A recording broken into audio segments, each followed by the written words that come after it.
And welcome to Shames Mountain. We are here bright and early on a Sunday morning, and Angie Healy has kindly agreed to sit down with us and tell us all about the Ski and Snowboard Club.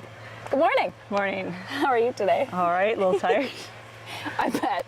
I really appreciate you sitting down with us.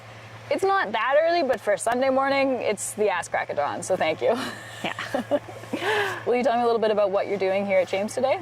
So today we're doing the mini races. So this event started about 10 years ago. We started kind of with one race, and then one of my daughters, who's in ski club, spent a season selling loom band bracelets for $2 and made $600 profit, and wanted to donate it to the ski club. So when we asked her what she wanted to do with that money, it was to have fun events for kids. So that started buying medals, and this race turned into a mini series. Over time, it turned into a 3 times a year event. Over the evolution, somehow we got costumes at the end of the season for the nice March sun slushy weather. You gotta. So it went to that. So this is what today is the wrap up. It's the costume races. Also over time, we've evolved into having a mascot that is Ski Rex that may or may not be out today, depending on if there's volunteers to come. We're hoping. To come be Ski Rex and race against the kids. Yeah. What is a mini race? So it's just a fun race we do on the Bunny Hill. We want it to be inclusive for everybody. Easy intro to get the kids just excited to be on the hill, to make their turns down the course, to actually make it down the course and not miss the gates, and so they can just go as many times as they want. And then at the end of the day, we have cookie medals for everybody and medals for first, second, and third in the age categories. And then we'll draw some prizes for costumes. That's amazing. Oh, that's so cool. It must be so exciting for the kids. So, like, how old is the age? We used to do up to 10, so 10 and under. But since we lost a few years with COVID, not running the events and stuff, we kind of bumped it up to 12 just to have the snowboarders. Like, a lot of the snowboarders don't start out as those young ages. It's a little bit hard. Now that we have the magic carpet up at Shames, you're seeing a lot more younger snowboarders, but it's just also easier to get kids going on skiing first, and then kind of that 10 plus, they transition out into their teens if they're going to switch to snowboarding. Or some of them are up here, some of them you'll see skiing one day and they'll snowboard the next day. It's pretty cool. I'm always impressed by that. It's like the people that try all of the things. Yeah. We met one person in Cranbrook that had skied and snowboard for so long, he started mono skiing. Yeah. I love seeing that. There's Mike Tulster up here with his mono ski sometimes. Heck yeah, I knew there had to be one. You'll see, he was in a spiked vest yesterday. We'll keep our eyes out for him.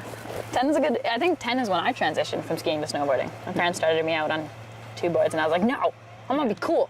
Didn't work. I used to snowboard, and then when my kids started skiing, I switched to skiing, but I also broke my ankle a couple years before that, so snowboard boots were not very friendly for my ankle anymore, but ski boots were. Also, it's way easier to teach your kids if you're on skis and 100%. Not on a snowboard. Yeah, that makes a lot of sense. Yeah. So it sounds like what I'm hearing is your daughter was a lot of like getting this going, the mini races, but... Well, it was stuff we already did with ski club, different events. My husband was involved in a lot of the park stuff and park events and big mountain events and traveling around with the team.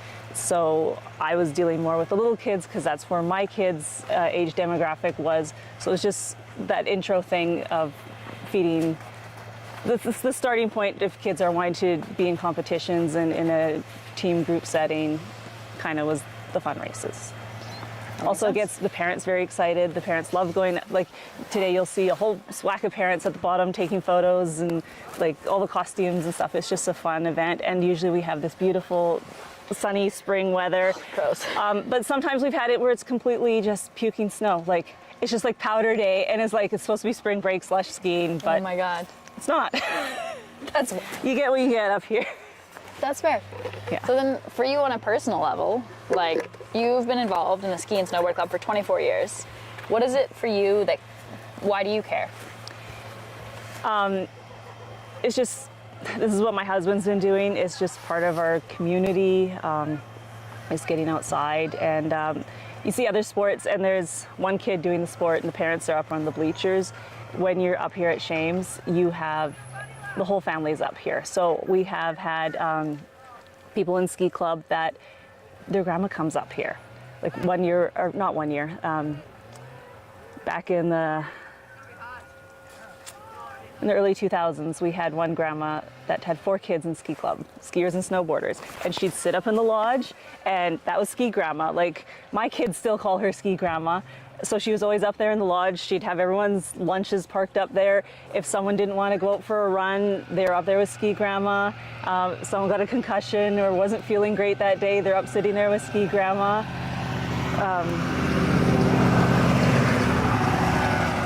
We've had parents that have, been board members for years and years and years, and they're up here all the time involved with the races or helping do different things. So it's just like a community thing where if you're in hockey or figure skating or gymnastics or something else, the family's not doing it together. Here up at Shames, everyone's out together. Even if they're not skiing, they're hanging out at the lodge, the base area in the sunshine. And it's a pretty good place to hang out. That's amazing. Do you have a sense of what it would be like at Shames without the ski and snowboard club? Like, how do you feel the ski and snowboard club has contributed to that community overall at Shames? I think we've kept a lot of the events going on as the co-op took over, because we were up here before the co-op doing events and stuff, but just as things transitioned through town, lots of the places that were sponsoring events and running stuff kind of fizzled out. So as businesses changed and stuff like that. So we're not always doing all the things because of weather, but this year has been a big change up here with a lot more events and sponsorship from the community to run all the different things. There's been pretty much something up here every weekend going on. That's so cool. And you can really feel it. Like, it's so different walking onto this mountain than a different mountain. Like, for starters, the distance between the parking lot and the ski lift. But it's right there. It's insane. If you show up early, you're walking like 20 feet. We had to walk like 10 steps. Yeah. It blows my mind. But also there's just, you get that sense of community. Like, we were sitting down for 10 minutes and we already met many, many people. Yeah, like, so if we go to the farmer's market in the summer, all the kids from the mini races are like, hi. Like, you know, when you see people, it's a small town, right? And how is it for you personally to be involved in that? Like, are you happy to be part of a community, or would you rather be off in a city a little more isolated? Not in a city. It's way too nice to be up here, and yeah. Yeah, it's amazing. And you grew up in Terrace, right? And then raised your kids here? I think that's so cool. What is it like, of all the different events that you run with the ski and snowboard club, or you're involved in running for the ski and snowboard club? It's this one. That's your favorite? The costume one at the end of the season. It's the funnest one. I've already seen a banana in the lift line. I saw him too. When we started bringing ski wrecks out, the kids were literally, the very first day we did it, the next day the kids were bugging the ticket checker, and he's like, you better have that dinosaur out here. Like 20 kids have asked with the dinosaurs racing today. It's just, yeah, they're excited to come and do stuff. So usually at the end of the season there's the slush cup, but that's not, you only have a few brave small kids that are gonna go jump in that icy water. So this is more their kind of like... Wait, sorry, maybe I misunderstood what a slush cup is. What's the slush cup? So often many hills have a slush pit at the end of the season, like last day of the season, and it's like a pond skim, and so there'll be people dressed up, and most of them don't make it across the icy slush. Yeah. I would love to see that. That would be amazing. I think I miss ours every year at our local mountain, so I've never actually seen it in person. But these guys usually miss it because they're away at competitions. So how many of the people involved in Ski and Snowboard Club are involved in competition outside of like the fun events at Shames? It really varies from year to year. Right now, there is only a couple competitive athletes that are traveling, and some years we've had... Whiskey Jack. They'll come, they're looking for food. Some years we've had quite large groups go. So the trips the kids are going to are the Timber Tour events, that's Freestyle BC. Mm-hmm. So the other years they've done big mountain events like the IFSA stuff, Winter Games. Unfortunately got canceled. We actually had our first snowboarder going to the Winter Games this year, and then they just had no snow, so it didn't happen. Yeah, it's been a rough year for that. Yeah, so we're lucky that we're still open here and there's still snow, and we got wicked spring skiing up at James. And I'm so excited to get out. Oh man. It sounds like such a cool event, everybody up in the costumes and such. Do you dress up? no, I used to be ski Rex sometimes, but no, my back is not Fair enough. loving it. Fair enough. And I'm not usually one to dress. That's fair. I always feel like I ski so much worse, or I snowboard so much worse when I dress in a costume. Just the extra drag. I don't know what it is, but so much worse. I'm not good to begin with. Of all these different events and such, like, and like the competition, how do you think it is for the kids? Like, do you think it's in, why is it important to have something like this for the kids? Just to have fun things that they're excited to come up and ski. One little girl last year, she's just starting out, it was just motivation. She got to wear her tutu and be up here. So she was 2. This year, she had a smoking time yesterday in her little tutu again, and she makes it down perfectly, all the poles. Like, it really, like last year, she wasn't making all the poles. So it was a drive to like, okay, I gotta do this, and all the other kids are out there doing it. Some just want to race their friends, some want to dress up. Like, it's just, yeah, it's an easy, family-friendly intro class. That's so cool. That's so cool. I couldn't imagine like trying something like that as a kid. It would have been so much fun. And just, I think like it must, I personally sometimes see this like split of like boys and girls of like, not necessarily in competition, but just on the hill, especially in snowboarding.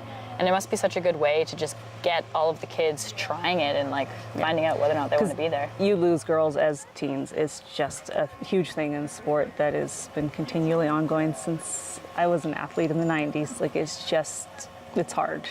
You have to have that, build those friendships, and really go from there with that. Like, that's huge for girls in sport.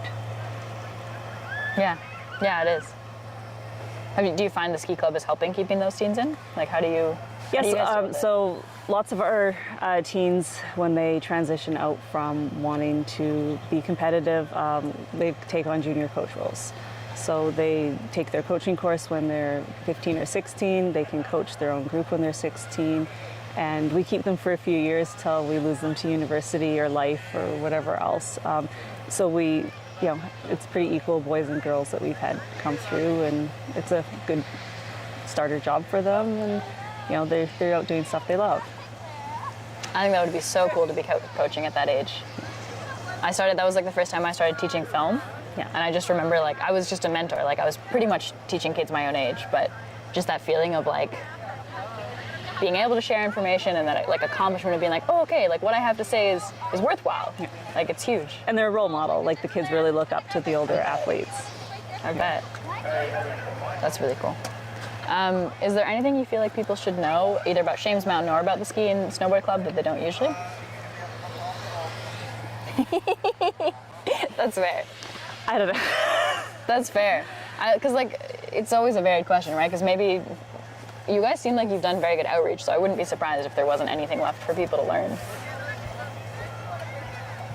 I don't know. We've kept it going, and For how many years now? 24.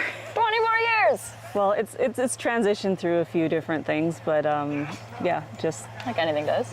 Getting the freestyle starting as race died out, and getting the snowboarders. Like, we've never had a huge snowboard crew, but we've always had a consistent small snowboard crew. And that's really cool. Yeah. Well, unless there's anything else you want to add, I think. Thank you for sitting. I know being in front of the camera is not your favorite thing, and I really appreciate you taking time to tell us about the Ski and Snowboard Club, because I think it's a really, really awesome part of the mountain, and I think it's so great for kids to be able to get involved at any age. Yeah, and we have there's pathways where we've had kids go up to nationals and make provincial team and become high-level coaches in Alberta. But mostly it's about making skiers and snowboarders for life, and having healthy, active lifestyle, and just being involved with sport lifelong. Like, maybe they don't continue on with this, but maybe they take what they have from this and they carry on another sport, or they end up coaching their own kids' soccer or something else, and just still enjoy sport. I think that's so huge. And also, like, you learn so much from sport as a kid. Just that like ability to fail, that ability to get up again, that ability to fall over, work with a team. Teamwork, like, yeah. Yeah, there's so much, like, I know I still use so many principles that I learned like on the soccer field, coordinating with my teammates. Yeah. And like, yeah, I think there's a lot. I know it's probably not what you want to talk about the most, but I think there's like, from like falling over on the hill and getting up again, I think teaches you so much. And independence, being able to put your own boots on, to be able to clean up your own lunch and put your own skis on when you fall in the snow, and just keep going and not having someone do it, because they're so used to, when you do the young kids, they're so used to their parent doing everything, and you're just like, nope, you got this, you can, there you go, pick it up, scrape the snow off there, and find your pole. Basic life skills, help from skiing. Yep, I'm never gonna forget like trying to keep up. We have cousins that are like 6 years older than us. So when Lucy and I were like 6 and 10 or younger, they were massive. They were grown adults in our mind. And just, I will never forget like just like climbing out of the snow behind them and like trying to learn powder, falling down the hill behind them. It's huge. It's huge. Did you have something like this when you were a kid?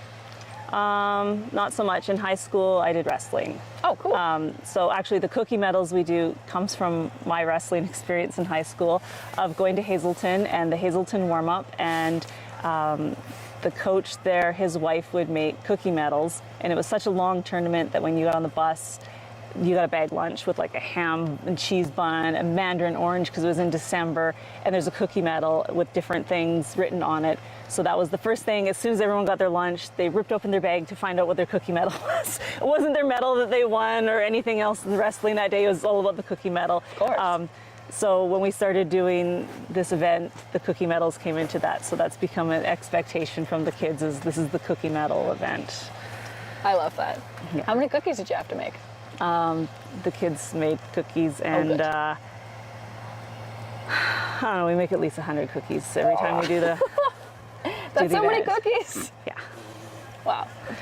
So usually Saturday we have between 50 and 60 kids, and Sunday's usually more. Sometimes it's up to 80. For whatever reason, Sunday's usually a busier day.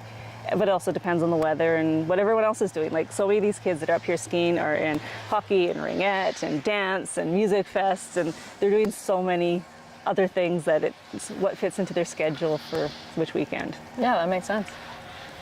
Well, thank you so much for sharing with us the Ski and Snowboard Club and inviting us to the races today. It's been so cool talking with you. I hope it wasn't too painful for you.